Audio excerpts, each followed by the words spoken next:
Welcome to After School Reviews. Please subscribe, turn on the bell icon. Please like this video and leave a comment down there in the comment section.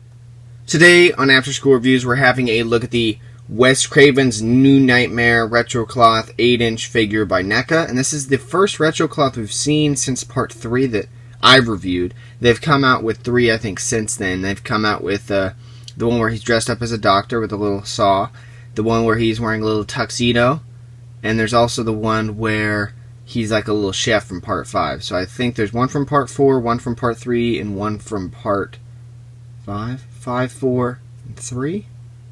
I think that's, 3, 4, and 5, yeah. So this one here is a lot different than the promo pictures. I'm going to point that out hopefully later. But you can see, got this nice artwork here of the New Nightmare Freddy, and this is Devin. I think some of the other ones have names too as well. Don't remember who the other people's names were. You can see the figure there. He's not wearing the trench coat. It's kind of just stored behind it. And I already opened this guy up because there's no tabs, but you can see how easy it is to just store this guy back in this packaging. You can see it comes with the alternate head, the hat, everything there. Turn the guy around, and here's what I'm talking about on these different images. You see how the sweater is done here? Also, even over here. Just take a nice look at that, and then look at what actually came out. There's lines in the stitching. It looks like one of the regular sweaters. This one doesn't have like a smooth, bubbly look. It's just all one nice flat, not nice, it's all flat and such, and it's got these grooves. Rather, if we look at this one more time, you can see how that's what it's supposed to be selling. Now, I think they did change this, because that would be an image from like Toy Fair, and I think at San Diego Comic-Con they did change it, but I didn't think they'd change it. So there's a nice little read-up. You can see more pictures there. It includes interchangeable heads, removable hat, and trench coat. So do not go anywhere. We'll have a closer look at this figure opened and out of his packaging. I am looking forward to maybe getting those other retro cloth Freddys, not like the 1 and 2, because I pretty sure missed those out. Those are going to raise in price. I just got the part 3 Dream Warriors, recently, or not recently, back when that came out, like 2 or 3 years ago. So I do want to get the other 3, and they should be at Toy Base 10 for a long time. And hopefully, whenever NECA kind of stalls out, I might get those. We'll just have to see. So he comes with the interchangeable demon-like head. My bad. Right here. It's not as red as the original release, or the ultimate type of release they did a few years back. You can see the paint there, the horns. Of course, these heads are scaled up. You can see the nice detail on the teeth there. The eyes are a nice white, kind of like a Deadite, the way they've painted that. Reminds me of a Deadite. You can see the paint, the muscle stuff in there, the washes it looks like to be. Mouth's all nasty and gritty. Really cool, nice little interchangeable head. We get a very green fedora here, as you can see. I think it's this color, and then they dry brushed the green on here, so it'd get the darker areas. I just sneezed there. This hat's actually really hard. It's not really pliable like the other version. This one's pretty stiff, to be the honest truth. And if you count this as an accessory, we get the trench coat here, which has the nice red and green stripes on the inside. It's got the nice little thing there. And these are just going to right here. That way it's not even thicker right here. Even this is already really thick, and my finger won't even fit through that. As you can see there, it's got this other type of collar. It kind of pops up like Michael Myers, and such. So yeah, that's I guess an accessory. So here is Freddy himself, and I want to get a nice look at the head here. I don't know, I didn't look up the cult classics, but it does appear to me this head's not the same one we got on the 7-inch, the newly released 7-inch version. And this one has quite a bit of nice paint applications, and it's actually got straight eyes. The other one had an eye like this, and the other eye was like going off in that direction.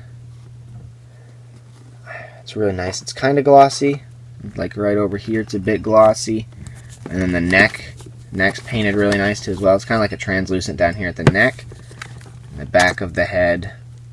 And it looks like discolored, but it's not discolored. I can't tell it's discolored with my eyes. That just on camera looks discolored, but it's really not like that. I promise. You can see how the sweater looks nice, but not nearly as nice as that sweater. Just not as nice. Just not as nice at all. Because that movie has the, it's a green sweater with red stripes, right? Or is it the other way around? Can't remember which way. I think, yeah, it is green because it's at the end, not the collar. That'd be, I think, correct. I believe that's correct. The other ones are red with green stripes. That's correct, yeah. And the glove on here, this is the Mego body, so you're going to see a whole bunch of regular hand limbs and not legs, but the hands you're going to have to fiddle with that. Glove, oh my gosh, the glove on this is beautifully done. Beautifully done. If you can hear that rattling, that's the ceiling fan. It's too hot in here to not have that on. Have some circulation. As you can see there, it's much more clear on this. I think rather than the 7-inch version of this, it's kind of clunky, and you can't really see what's going on. Hand is kind of the same. The hand on these, or this type of figure, is like rounded hands. Always just look really odd and different. And this is a leathery pant type material, so he kind of looks like he's a rock star, you know, or something. Mad Max, I don't know.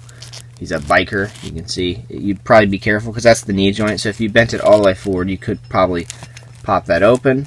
And then the boots are done very nice.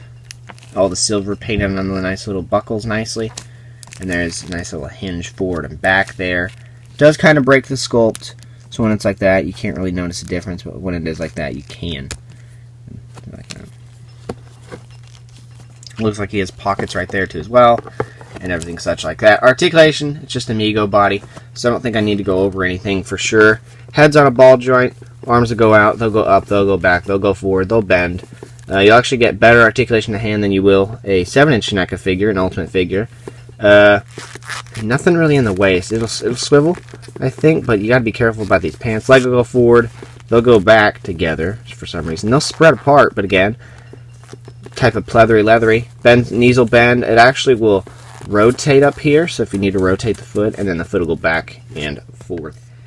Now that's another thing I have to get to, is on the front of this packaging, what's he wearing? The trench coat. What is he wearing? I believe majority of the movie, if not the whole movie. The trench coat.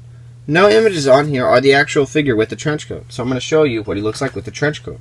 And the good thing about this is you will have to remove the hands to be able to get this thing on. Here he is, Freddy, ready to go. It just makes the figure look a little clunky, I think. And there's not many wrinkles, if any. It's all just nice and stiff. If you guys like the way this looks, then hey, you guys can do it like that. And I do like the way it looks. It's just not...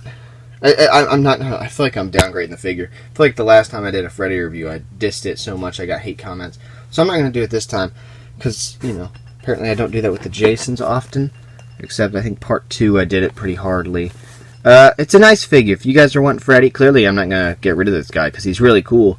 For sure, but I'm going to get the other version out, and I'm not going to get all the Freddys out here. I was this close to doing it, but I already did that for Wes Craven's death anniversary a few days ago, and I don't want to get all those Freddys back out again to do a picture, or just to do a video, because I did that with Jason's, and Jason's are pretty easy to all get out, but definitely not the Freddys. The Freddys are just, there's too many of them. Same thing with the Jasons. I think there might be more Jasons than Freddys. No? There might be about even, so they could probably do Freddy vs. Jason with every type of version I got. So there you can see him, and I love how you can see this. It kind of blends together, the whole figure, if you just take a step back and look at it, and you go, yeah, that's a cool type of figure. You get that it's doing a retro cloth style. It's kind of Mego-y, although Mego figures won't be able to have this much posability, because their limbs are attached with strings or elastics. Which I didn't know that until a few weeks ago, three weeks ago or so. So there he is again. Just look at him like that. And you can see he looks really cool like that. He looks really cool over there. Just as a nice showpiece. Now the only problem that is a problem with these is that this figure is more expensive than the regular version of this. And I'm going to get the regular version out now. I forgot to do this part of the video, so I'm coming back to do it. So if it doesn't fit in the video, that's probably why, if it's out of place. When you change out the heads, this little peg comes out, and I know how to fix this. You just get this real hot, and you pop it out. You get that hot, you pop it into this head, and that's really difficult. And I think that should downgrade the score on this guy, and that's probably why I'm a little agitated with this guy. But I'm going to show you what he looks like with the other head, because I forgot to do that. That looks pretty cool, I got to say. So if you want to have them like this, and you have the other version, you could switch them around. And I think that looks pretty intriguing. And of course, I didn't even use the peg. I just used some sticky tack stuff there, and it held pretty good. That's what I use for a lot of my figures. And you could just, yeah. So this is cheaper than this, and this one is fairly accurate. It's got a heck of a lot of detail. It is smaller, and you can see the sweater is done fairly nice. There, see how the red is? The red has no seams. The green does. They could have done that with this. Even on the back of this, it doesn't look like that. None of it has seams. They're all just smooth. But if they would have done that with the red on here, I'd have been probably amazed if they would have made it look more like this than even the pictures over there. And I do have a comparison of the head sculpts, of like the demon type head sculpts. So here's the difference in those. You can see the different paint. There's more red on this one. It's a heck of a lot different for sure. It's more bright, or glossy, shall I say. This one's more matte. It's got a lot of colors though in it. I think this one has more colors than this one. This one looks kind of nasty, like a practical effect. You can see the top of it too. This one's actually got a few sores you can see, but on the front here there's not any or many on this one. And you can clearly tell the head sculpts are different on these, definitely, and I think they did have different head sculpts in the Cult Classics line. I think so. I think I remember that. This one, you see the teeth? You can see the teeth. This one you can't really so see that. Now I wonder if this is the Cult Classics line head, and this is a new sculpted head they did for this figure, because this is the one I think that looks more accurate for sure. This one's more pink on the swords. This one's more red and bright. And the glove, you can see the glove difference there. Clunky on this one. Well, actually, this one's huge, but same difference. Hand, just everything's scaled up. Shoes are about the same, but they're just, you know, bigger over here on this one. So it's really whatever your guys' preference are, but I do think that this figure is worthy of a pickup if you are a Freddy Krueger fan. And man, I really do wish I would have picked up the other three back when they came out. And I do wish I would have picked up the part 1 and part 2. And I had the chance to pick up a part 2 for sure, but never a part 1. Because the part 1 was right when I was starting to get into the whole NECA collecting junk. So today on After School Reviews, usually I get figures out here to display, but I just want to get this video up and done and over with. So welcome to After School Reviews, or thank you. Wait, hold on. Yeah. Welcome to After School Reviews. Please subscribe, turn on the bell icon. Please like this video. And leave a comment where? Down there in the comment section. Go say something. Go say something, please. Say what video you want next. You know, just say something. Say if you want another room collection, or do you want Action the Figures Part 3? Because we haven't even started to film that yet. And we're way overdue. And it'd almost be a year since we did episode 1. And there's only be episode 3. Thank you guys for watching After School Reviews. Check out the official After School Reviews Facebook, Instagram, and Twitter.